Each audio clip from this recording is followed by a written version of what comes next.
Hey, hello friends. How are you all doing today? So yes, this is Dr. Mukta Agrawal, Technical Director from Enlife Healthcare. नमस्ते, कैसे हैं आप सब? तो last video में हमने बात की थी सेक्सुअल हेल्थ की कि किस तरीके से हम हमारी फैमिली लाइफ को इम्प्रूव कर सकते हैं, कौन से ऐसे फूड्स हैं जो हम इम्प्रूव कर सकते हैं, जो हम इंक्लूड कर सकते हैं कि जिसकी वजह से आपके लिबिडो लेवल्स, वाइटालिटी, विगर को आप इम्प्रूव करें, सेक्सुअल स्टैमिना को आप इम्प्रूव कर सकते हैं। अब हम आज बहुत ही गंभीर टॉपिक पे बात करने वाले हैं कि फर्टिलिटी, इनफर्टिलिटी। यस, सो बहुत सारे, अगर मैं आज से 50 साल पहले की या 40 साल पहले की बात करूं तो 50 लोगों में से किसी एक इंसान को इनफर्टिलिटी की प्रॉब्लम हुआ करती थी कि जहां पर उन्हें बच्चा पैदा करने में तकलीफ होती है या बच्चे नहीं हो पा रहे हैं किसी भी मेडिकल कंडीशन की वजह से या कोई और वजह से। बट आज की तारीख में ये इनफर्टिलिटी की समस्या, बच्चे ना होने की समस्या काफ़ी हद तक बढ़ गई है। अगर मैं बात करूं तो आज 50 लोगों में से नियरली अबाउट 10 से 12 या मैं 20 ही बोलूँगी कि इतनी ज़्यादा कंडीशंस इनफर्टिलिटी की आजकल केसेस आते हैं। So 30% is what infertility cases is been noted या रिपोर्टेड, जिनकी वजह से मतलब ऐसे लोग डॉक्टर्स को अप्रोच करते हैं जिन्हें बच्चा नहीं हो रहा है किसी भी वजह से।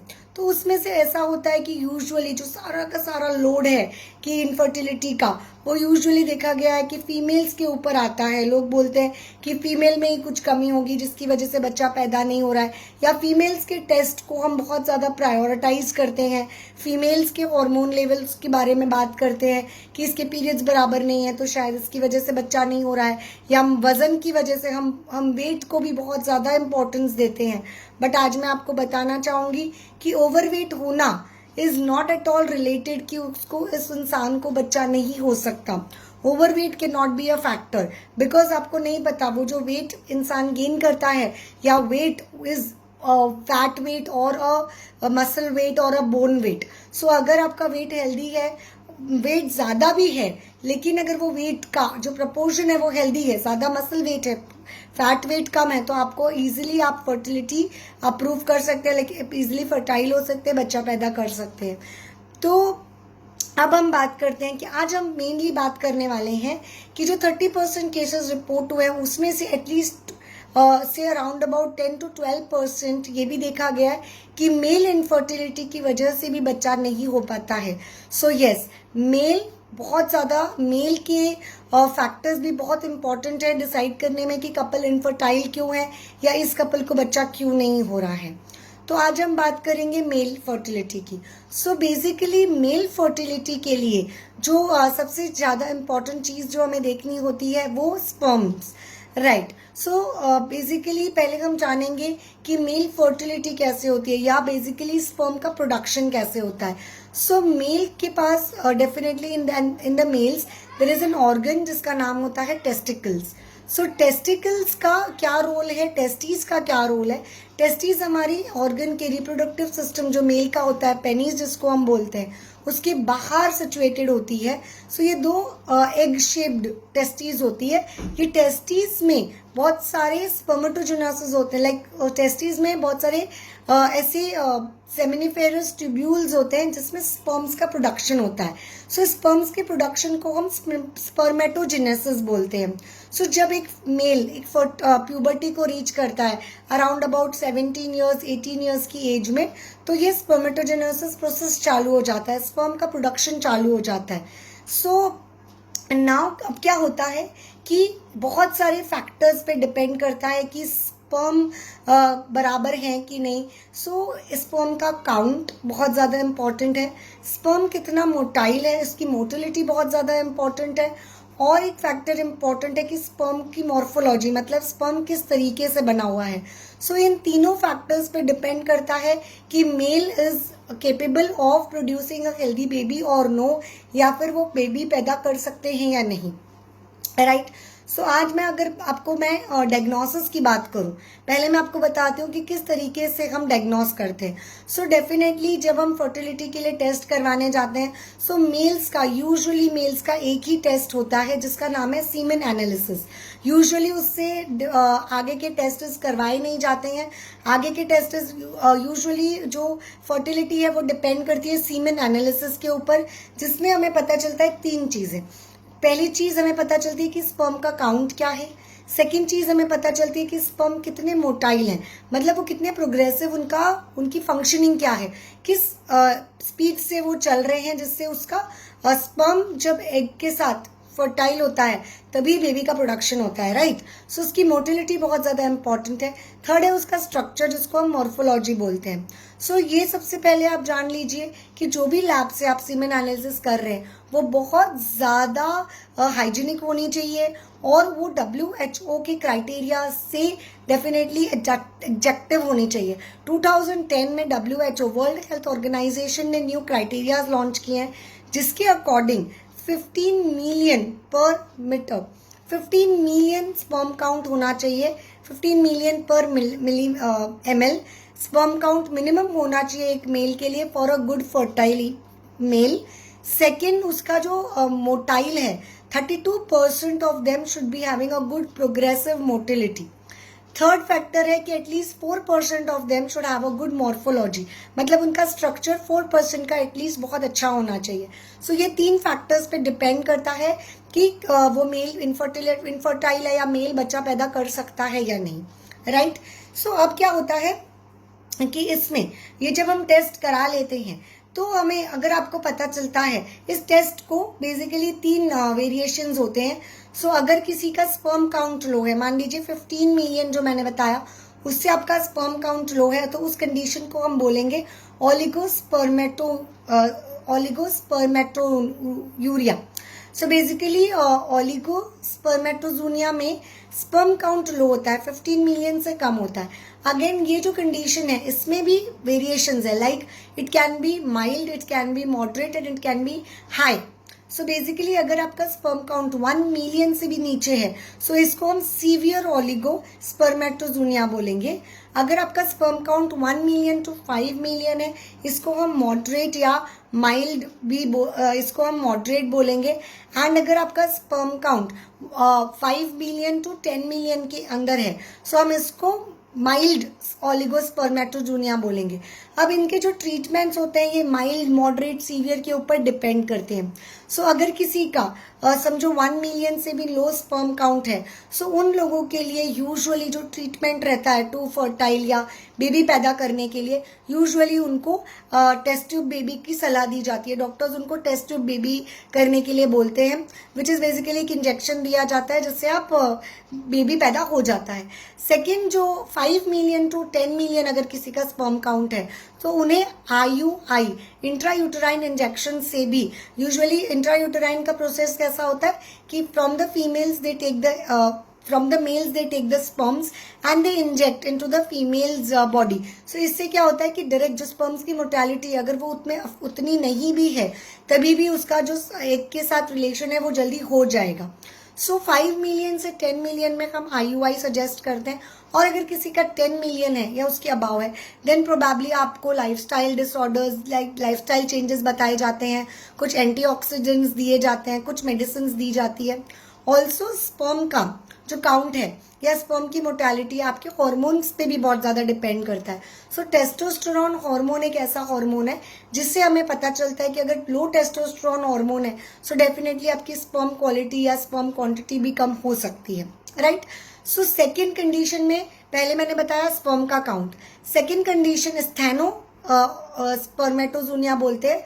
सो एस्थेनोस्पर्मेटोजूनिया में मोटिलिटी का उतना आपका लेवल मोटाइल नहीं है, लाइक स्पर्म काउंट तो सही है लेकिन उनकी मोटिलिटी उतनी अच्छी नहीं है। तो जैसे मैंने बताया 32% मिनिमम होना ही चाहिए प्रोग्रेसिव मोटिलिटी, उतनी नहीं है, तो उसको एस्थेनोस्पर्मेटोजूनिया बोलेंगे। So third condition can be जिसमें आपका फॉर्फोलॉजी जो स्ट्रक्चर है स्पर्म का वो बराबर नहीं है, सो उसको टेट्रा बोलते हैं। So this is the 3 condition जिसको हम डायग्नोस करते हैं और अगेन डिसाइड करते हैं ट्रीटमेंट इसके बाद, राइट। सो अब हम जानेंगे कि क्या कॉज है इनके, क्यों स्पर्म काउंट लो हो जाता है, क्यों मोटिलिटी अफेक्ट हो जाती है, क्यों मॉर्फोलॉजी अफेक्ट हो जाती है, राइट। सो कॉजेज में सबसे सबसे जो मेजर कॉज है वो है आपका स्ट्रेस। स्ट्रेस बहुत हद तक अफेक्ट करता है, डायरेक्टली अफेक्ट करता है। बिकॉज स्ट्रेस जब होता है आपको, आपकी रिप्रोडक्टिव पाथवे जो होती है ना, हाइपोथैलेमस हार्मोन प्रोडक्शन जिससे होता है हमारा, आपकी हाइपोथैलेमस अफेक्ट हो जाती है, आपका सारा का सारा स्ट्रेस लेवल की वजह से आपका स्पर्म का प्रोडक्शन कम हो जाता है। यस, बहुत ज़्यादा अफेक्ट करता है। उसके बाद आपकी मोटिलिटी भी अफेक्ट हो जाती है। सो स्पर्म अगर मोटाइल नहीं है तो डेफिनेटली वो आपका एक से प्रोडक्ट उसका एक से ओव्यूलेशन बराबर नहीं होगा एंड डेफिनेटली आपका बेबी प्रोड्यूस नहीं होगा। या तो फिर और एक जो चीज़ स्ट्रेस की वजह से अफेक्ट होती है आपकी मॉर्फोलॉजी, स्पर्म किस तरीके से बन रहा है। सो ये तीनों भी स्ट्रेस बहुत ज़्यादा इंपॉर्टेंट फैक्टर है। सेकेंड फैक्टर है, अब जैसे हमारा जो नॉर्मल रेगुलर बॉडी का टेम्परेचर होता है अराउंड अबाउट 37 डिग्री सेंटीग्रेड होता है, जो हमें पता है। अब जो टेस्टिस का बॉडी टेम्परेचर, तो टेस्टिस हमारी बॉडी से बाहर है, सो टेस्टिस का जो टेम्परेचर मेंटेन आपको रखना होता है वो 35 डिग्री होता है। सो ये 2 डिग्री हमें बोलने में बहुत छोटी सी लगती है, लेकिन ये 2 डिग्री भी अगर मेंटेन नहीं रही और आपकी टेस्टिस का टेम्परेचर 37 डिग्री पे पहुंच गया, आपका स्पर्म का प्रोडक्शन बहुत ज़्यादा हद तक अफेक्ट हो जाएगा। अब ये किस तरीके से बढ़ता है, अब बहुत से लोगों को आदत है अपने मोबाइल को पॉकेट्स में रखना। सो आपको पता है आपके पॉकेट्स और आपके टेस्टिस में ज़्यादा डिस्टेंस नहीं है। सो डेफिनेटली मोबाइल की हीट, अगर मोबाइल गर्म ज़्यादा हो रहा है सो उसकी वजह से भी आपके टेस्टिस का टेम्परेचर बढ़ सकता है। सेकेंड है जिससे आपकी टेस्टिस का टेम्परेचर बढ़ सकता है, इस बहुत से लोगों को लैपटॉप अपने लैप पे रख के काम करने की आदत होती है, या अपने कीबोर्ड को लैप पे रखने की आदत होती है। उससे भी आपका बहुत हद तक इसका टेस्टिस का टेम्परेचर बढ़ सकता है। उसकी वजह से स्पर्म की काउंट और मोटिलिटी दोनों ही अफेक्ट होगी, तो आपको इस बातों का ध्यान रखना है। थर्ड फैक्टर कैन बी, जिन लोगों को बहुत ज़्यादा गर्म पानी से नहाने की आदत है या फिर सोना बाथ लेने की आदत है। See, sauna bath, steam bath is not bad, but over doing of anything can lead to severe complications.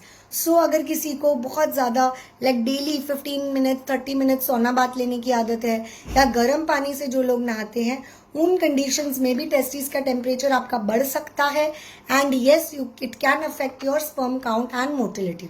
उस बात का भी ध्यान देना है। Fourth factor can be substance abuse. So जो लोग स्मोकिंग करते हैं और सोचते हैं अरे स्मोकिंग से मेरा लिवर तो एकदम सही है, क्या फर्क पड़ता है एक दो smoke, but smoking can also big time affect your sperm count, fertility levels. So please try to avoid जितना हो सके। आप अगर चाहते हैं कि आपको हैप्पी फैमिली रहे, आपका बेबी हो एंड हेल्दी बेबी आप प्रोड्यूस करना चाहते हैं, so definitely smoking can affect it. Smoking छोड़ना ही पड़ेगा। Second, alcohol consumption. देखा गया है, बहुत सारी स्टडीज में देखा गया है, heavy alcohol consumption can definitely affect your neurons, आपके न्यूरोट्रांसमीटर्स को अफेक्ट करते हैं। सो जो ब्लड सर्कुलेशन आपके टेस्टिस को चाहिए वो नहीं मिल पाता है।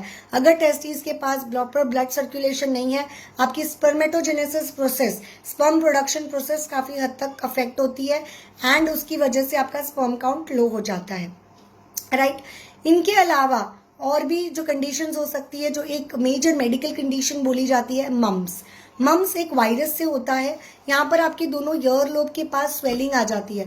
ये बच्चों को होता है, यूजुअली टीनेजर्स को होता है 12 इयर्स 13 इयर्स, लेकिन इसका वैक्सीनेशन अवेलेबल है। तो अगर आप वैक्सीनेशन ले चुके हैं तो डरने की बात नहीं है, बट अदरवाइज वैक्सीन ले लेना चाहिए। बिकॉज मम्स में ऐसा होता है कि आपका जो टेस्टिस है वहाँ पर ब्लड सर्कुलेशन बहुत हद तक कम हो जाता है, जिसकी वजह से स्पर्म काउंट 0 भी हो सकता है, जिसको हम अस्पर्मोटोजीनिया बोलते हैं, जिसमें आपका स्पर्म काउंट बिल्कुल भी 0 हो जाता है। सो ये कंडीशन यूजुअली बहुत रेयर है, लेकिन हो सकती है अगर आपने ये वैक्सीनेशन नहीं लिया है। इसके अलावा अगर कोई कीमोथेरेपी पे है, या फिर अगर किसी को मेजर कोई इम्यूनिटी बेस्ड किसी को बीमारी हुई है, तभी भी आपका स्पर्म काउंट लो हो जाता है। लाइक टीबी अगर किसी को है, या किसी को लंग्स इन्फेक्शन है, सो जिसमें भी इम्यूनिटी पर्पस की वजह से भी स्पर्म काउंट लो हो सकता है। अब जो मेजर फैक्टर की मैं बात करूँ, इसमें डरने की बात नहीं है, but I would like to discuss this factor also. जो लोग जिम जाते हैं and they consume heavy steroids, so please, मुझे बहुत सारे क्वेरीज आते हैं कि मैम प्रोटीन पाउडर लेने से मेरा स्पर्म काउंट अफेक्ट होगा क्या, मेरी फर्टिलिटी अफेक्ट होगी। तो फ्रेंड्स, प्रोटीन पाउडर, स्पेशली वे प्रोटीन पाउडर से ऐसा कुछ नहीं होता, लेकिन अगर आप एनाबोलाइक स्टेरॉइड्स लेते हैं, जैसे डेक्सा लेते हैं या कोई भी अदर तरीके के स्टेरॉइड्स कंज्यूम कर रहे हैं हैवी मसल बिल्डिंग करने के लिए, तो यस वो आपके स्पर्म काउंट की मोटिलिटी, स्पर्म काउंट को अफेक्ट कर सकता है बिग टाइम। सो आपको उस बात का ध्यान जरूर देना है, राइट। इसके अलावा अगर मैं बात करूं कि क्यों जिम के बाद या जो हैवी वर्कआउट्स करते हैं उसके बाद स्पर्म क्वालिटी या स्पर्म काउंट अफेक्ट हो जाता है। सो ऐसा होता है बहुत बार आप हैवी वर्कआउट्स करते हैं जिसकी वजह से आपकी मसल बहुत हद तक ब्रेक डाउन होती है and you can damage your testicles.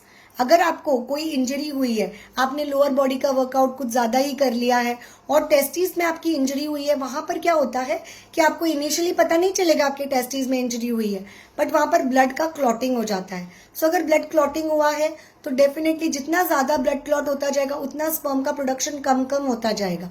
तो इस बात का आपको ध्यान देना है कि हैवी कोई भी चीज नहीं करनी है। ओवरड्यू कोई भी चीज का कोई भी बॉडी के पार्ट पे आपको अफेक्ट कर जाएगा। सो मेल्स यूजुअली इन चीजों का ध्यान नहीं देते हैं, इसीलिए मैंने आज ये वीडियो बनाई है ताकि एज अ मेल आप अपने ऊपर भी ध्यान दीजिए और बहुत ज्यादा आपको केयर करना है डाइट की भी। सो ये हमने कॉजेस की बात की, साइंस की। अब किस तरह से पता चले कि भाई मुझे स्पर्म की प्रॉब्लम हो सकती है। तो अगर आपको लाइक आप फर्टिलिटी, आप बेबी प्लान कर रहे हैं और आपको बेबी नहीं हो रहा है और आपने टेस्ट नहीं कराया, तो सबसे पहले तो आप अपना सीमेन एनालिसिस करा लीजिए।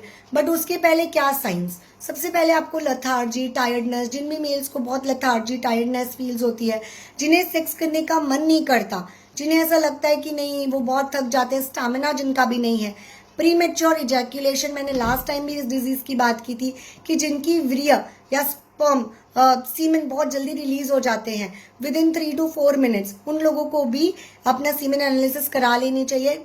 पॉसिबल है कि उन्हें कोई ना कोई स्पर्म रिलेटेड प्रॉब्लम भी हो। देन इरेक्टाइल डिसफंक्शन, सो जिनका बेसिकली पेनिस इरेक्ट ही नहीं होता है ड्यूरिंग द इंटरकोर्स या जब वो यूजुअली इन मास्टरबेशन के टाइम पर भी देखा गया। सो इरेक्टाइल डिसफंक्शन में क्या होता है कि आपकी टेस्टिस को, आपको आपकी जो रिप्रोडक्टिव सिस्टम है वहां पर ब्लड का सर्कुलेशन प्रॉपर नहीं है। तो इसके लिए जो कॉमन ड्रग दी जाती है एल-आर्जिनाइन दी जाती है। मैं आपको आज इस वीडियो को आप एंड तक देखिएगा, मैं ऐसे बहुत सारे फूड भी आपको बताऊंगी। वो फूड आप कंज्यूम जब करेंगे तो आपकी ये स्पर्म की प्रॉब्लम, स्पर्म काउंट भी आपका इम्प्रूव होगा, स्पर्म मोटिलिटी भी और क्वालिटी भी। तो आप ये नेचुरल तरीके से भी कर सकते हैं। ऐसा कुछ नहीं है कि आपको हैवी दवाइयाँ लेनी है या बहुत सारा मेडिकल ट्रीटमेंट पे एक्सपेंसिव खर्चे करने हैं, नहीं। लेकिन हमेशा एक चीज का याद रखिएगा, consistency is the name of the game. बहुत ज्यादा इंपॉर्टेंट है कि जो मैं आज फूड आइटम्स आपको बताने वाली हूँ या होम रेमेडीज, नेचुरल ट्रीटमेंट बताने वाली हूँ, आप ऐसा एक्सपेक्ट मत करिए कि आपके 10 दिन में या 15 दिन आपने फॉलो किया, कुछ नहीं हो रहा है मैडम करके आप छोड़ दीजिए। प्लीज ऐसे करने से आपको रिजल्ट नहीं आएगा। रिजल्ट आने के लिए आपको हर एक ट्रीटमेंट को कम से कम 3 से 4 महीना करना है, क्योंकि जो आपकी स्पर्म की साइकिल होती है ना 3 मंथ्स की होती है। Yes, minimum 70 days to 90 days की साइकिल होती है। तो हम जब सीमेन एनालिसिस करते भी है ना, तभी भी हम इस बात का ध्यान देते हैं कि आपने पिछले 3 महीने में आपकी हेल्थ कैसी थी। सो अगर किसी को वायरल फीवर हुआ है, अगर किसी को कोई एंटीबायोटिक्स का डोसेज दिया हुआ है, तब हम जल्दी से सीमेन एनालिसिस को प्रिडिक्ट नहीं करते हैं, बिकॉज हो सकता है कि वो उस दवाइयों की डोसेज की वजह से गलत आई हो, right. So 3 months to 4 months आपको ये ट्रीटमेंट करना ही है, होम रेमेडीज रेगुलर बेसिस पे करनी है, राइट। सब कौन से फूड्स, बहुत सिंपल है। सबसे पहले जो मेरी बकेट में है that is citrus fruits. Yes, citrus fruits आपकी डाइट में होना ही चाहिए। एवरी मेल, हर एक मेल की डाइट में सिट्रस फ्रूट्स बहुत ज्यादा इंपॉर्टेंट है। कौन से यूजुअली ऐसा होता है कि मेल्स को खट्टी चीजें नहीं पसंद आती है, बट आपको लेनी ही पड़ेगी। सो सिट्रस फ्रूट्स कौन से हैं, एंड मैं फ्रूट्स की बात कर रही हूँ, मैंने अभी तक फूड की बात नहीं की है, बिकॉज जो अगर विटामिन सी हमें चाहिए फ्रूट्स में जितने अच्छे तरीके से मिल सकता है किसी और चीज में नहीं मिलेगा। सो आंवला जूस या आंवला बहुत अच्छा विटामिन सी सोर्स है। गुआवा, पेरू भी जिसको हम बोलते हैं, कुछ एमपी के शहरों में जाम बोला जाता है। सो गुआवा बहुत अच्छा विटामिन सी रिच सोर्स है। Third vitamin rich C source है ऑरेंजेस, मौसम्बी, स्वीट लाइम जिसको हम बोलते हैं। You can include all this fruits to your diet. इसके अलावा टोमेटोज या टोमेटो जूसेस भी आप इंक्लूड कर सकते हो, उसमें भी विटामिन सी मिलता है। लेमन में विटामिन सी होता तो है, बट आयरनी ये है कि जिसी मोमेंट पे हम लेमन को कट कर देते हैं उसका आधे से ज़्यादा विटामिन सी उड़ जाता है।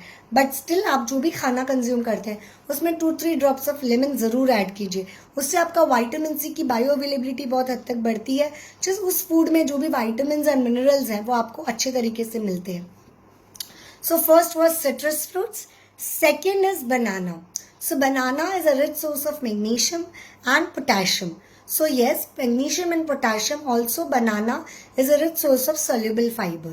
So banana खाने से आपकी स्पर्म की मोबिलिटी बहुत अच्छी होती है। स्पर्म की जो मोटिलिटी आपकी कम है, अगर 32% नहीं है, सो आप मोटिलिटी को बहुत अच्छे से बढ़ा सकते हैं। सो एवरी 3 डेज आप एक बनाना कंज्यूम कर सकते हैं। अगर आप डायबिटिक भी हैं, अगर आपको कोई और मोटापे की बीमारी भी है या कोई और तरीके की मेडिकल प्रॉब्लम है, once in 3 days is still permittable, right? So banana.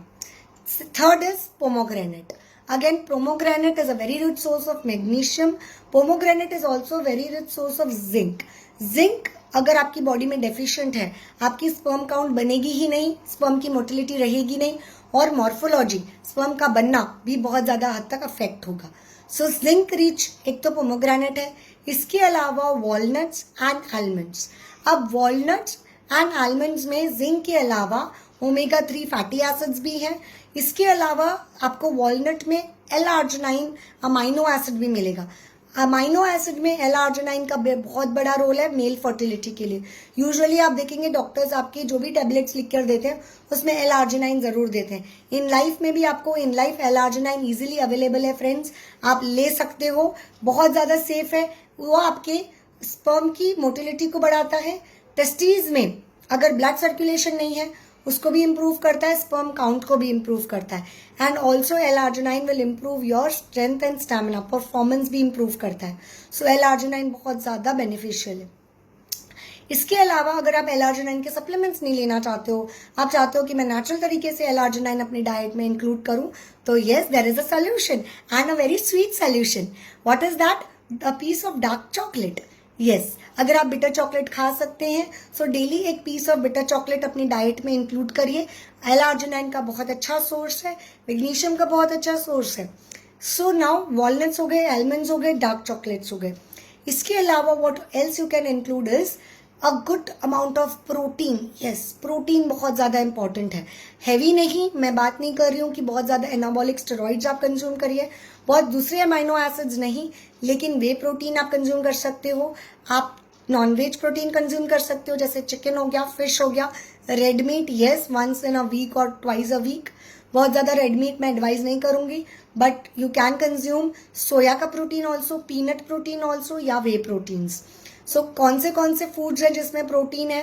Bye now आप, मुझे पता है आपको बाय हार्ट हो गया होगा, but let me still tell you. Milk and milk products जैसे कर्ड हो गया, बटर मिल्क हो गया, लो फैट पनीर हो गया, लो फैट टोफू हो गया, you can consume all this. आपकी beans is a very very very good source of zinc. So beans को, जैसे फ्रेंच बीन्स भी, बाकी किडनी बीन्स हो गई, सोया बीन्स हो गई, जो भी बीन्स हैं, यस उनको आपको इंक्लूड करना है डाइट में। तो चाहे आप सब्जी बनाकर खाइए, चाहे आप स्प्राउट करके, बॉईल करके एज अ हेल्दी मील भी आप उसको इंक्लूड कर सकते हैं। इसके अलावा berries, yes berries are a very very good source. एक तो बेरीज से आपका मूड एनहांस होता है, डेफिनेटली सेक्स परफॉर्मेंस इंप्रूव होता है, and it is a very good anti oxidant. So इससे आपकी इम्यूनिटी लेवल बढ़ती है, इससे आपका स्पर्म का काउंट एंड मोटिलिटी में भी फर्क पड़ता है। So you can consume dried berries, जैसे क्रैनबेरीज हो गए, ब्लूबेरीज हो गए, ब्लैकबेरीज हो गए, you can definitely include this in your diet. इसके अलावा सो ये तो सही फ्रूट्स की बात, फूड की बात मैंने बता दी आपको। अब क्या क्या टिप्स आप फॉलो कर सकते हैं? सो एज अ मेल मैं आपको एडवाइस करूंगी, सबसे पहले अपने आप को डिस्टेंस अब्यूज से दूर रखिए, लाइक अल्कोहल, स्मोकिंग से बहुत ज़्यादा दूर रखिए। अगर आप चाहते हैं कि आप फर्टाइल हो और आप अच्छा एक बेबी, हेल्दी बेबी प्रोड्यूस करें। हो सकता है कि अगर आप स्मोकिंग कर रहे हैं, अल्कोहल कर रहे हैं, आप फर्टिलिटी मतलब आपका बेबी हो भी जाए, बट वो बेबी कितना हेल्दी है, उसके कितने अच्छे स्ट्रांग हार्मोन्स हैं, उसका ब्रेन हेल्थ कितना अच्छा है, वो डेफिनेटली अफेक्टेड रहेगा अगर आप स्मोक या अल्कोहल करते हुए फर्टाइल हुए या अपने बेबी प्रोड्यूस किया। राइट। सो स्मोकिंग या अल्कोहल वाला स्पर्म प्लीज अपने वाइफ को मत दीजिए बेबी प्रोड्यूस करने के लिए, राइट। इसके अलावा ट्राई करिए कि कोई भी जो आपकी टेस्टिस का टेम्परेचर है उसको आप मेंटेन रखिए। 35 डिग्री इज मैंने जो आपको बताया। सो बहुत ज़्यादा गर्म पानी से नहीं नहाना है, बहुत ज़्यादा हॉट सोना अवॉइड करना है, लैपटॉप या मोबाइल को अपने लोअर बॉडी के रिप्रोडक्टिव ऑर्गन के एरिया के आसपास बिल्कुल भी नहीं रखना है। ये सारी चीज़ें आप फॉलो करिए।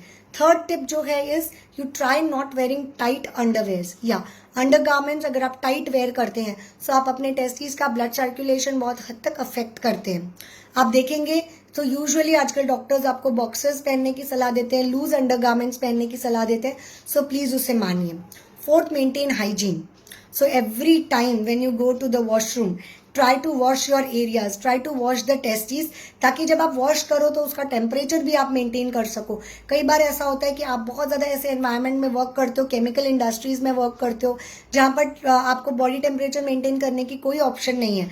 आपकी बॉडी में बहुत ज़्यादा स्वेट रहता है, पसीना रहता है, टेम्परेचर बहुत हाई रहता है। तो बार बार आप वॉशरूम जब भी जाते हो आप वॉश कर सकते हो टेस्टिस को, उसका टेम्परेचर लो कर सकते हो, राइट। हाइजीन बहुत हद तक मेंटेन करिए। इन्फेक्शन है, अगर आपको ईचिंग हो रही है, so try to apply some kind of cooling agents. Aloe vera gel आप अप्लाई कर सकते हो, डॉक्टर से कंसल्ट करिए, एंटी पर्स्पिरेंट्स अप्लाई कर सकते हो, बट आपको हाइजीन मेंटेन करना है। Hygiene is as well as important for a male and female both. ऐसा नहीं है सिर्फ फीमेल को ही हाइजीन इंपॉर्टेंट है, बट मेल के लिए भी हाइजीन उतना ही इंपॉर्टेंट है। So you have to keep washing your areas. V wash, मुझे किसी ने पूछा था मैडम क्या हम वी वॉश यूज कर सकते हैं। So yes you can use V wash. ऐसा कुछ नहीं है कि वी वॉश मेल्स फीमेल्स के लिए ही है। Yes, because the females area is exposed. जो फीमेल का रिप्रोडक्टिव पार्ट है वो एक्सपोज्ड है, वहाँ से ही यूरिन यूजुअली क्या होता है वहाँ पे बहुत ज़्यादा पीएच मेंटेनेंस की बहुत ज़्यादा इंपॉर्टेंस रहती है, बट ऐसा कुछ नहीं है, मेल्स भी यूज़ कर सकते हैं। And also you can use anti perspirants. जितना ज़्यादा हो सके ज़्यादा केमिकेटेड सोप यूज़ मत करिए रिप्रोडक्टिव एरिया को वॉश करने के लिए। Try to use medicated soaps only, right. So ये सारी टिप्स थी आज के लिए for to keep a men's health. इसके अलावा जो भी आपके क्वेश्चंस हैं प्लीज़ मुझे कमेंट्स में बताइएगा। इन लाइफ के नंबर्स आप नोट कर लीजिए। मुझसे रीच करने के लिए आप मुझे मेल कर सकते हैं at updates@inlifehealthcare.com। नंबर नोट कर लीजिए 9963978000 8498978000। In life is always available for you. In Life Healthcare 1973 का ब्रांड है and we do have products. Now अब मैं lastly but not the least बात करने वाली हूँ कौन से आयुर्वेदिक सप्लीमेंट्स हैं जिससे आप अपना टेस्टोस्टेरोन बूस्ट कर सकते हो, स्पर्म क्वालिटी बूस्ट कर सकते हो। सो इन लाइफ के पास शिलाजीत, सफेद म्यूसली, ट्राइबुलस टेरेस्ट्रिस, ये 3 सप्लीमेंट्स हैं। शिलाजीत काफ़ी हद तक आपकी मोटिलिटी इंप्रूव करता है, सफ़ेद म्यूसली काफ़ी हद तक परफॉर्मेंस के लिए काम करता है, एंड ट्राइबुलस आपके टेस्टोस्टेरोन के लिए बूस्टिंग के लिए होता है, जिससे आपकी स्पर्म का काउंट बढ़ सकता है। सो ये तीनों ही सप्लीमेंट्स एक साथ भी ले सकते हो। You can use as per the condition. आप मुझे भी लिख सकते हो, मैं आपको हेल्प करूँगी बताने में कि कौन सा सप्लीमेंट्स आपके लिए है, राइट। सो नेक्स्ट वीक हम बात करेंगे, बहुत जल्दी दिवाली आने वाली है। आई होप दिवाली की सफाइयाँ चालू हो गई है।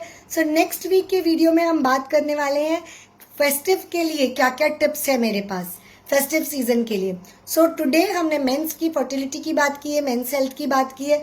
जो भी आपके क्वेश्चंस हैं, जो भी आपके प्रॉब्लम्स हैं, प्लीज़ मेरे साथ शेयर करिए। शर्माने की बात नहीं है, आपको बिल्कुल भी शाई फील नहीं करना है, बिकॉज जैसे फीमेल्स को प्रॉब्लम हो सकती है मेल्स को भी हो सकती है।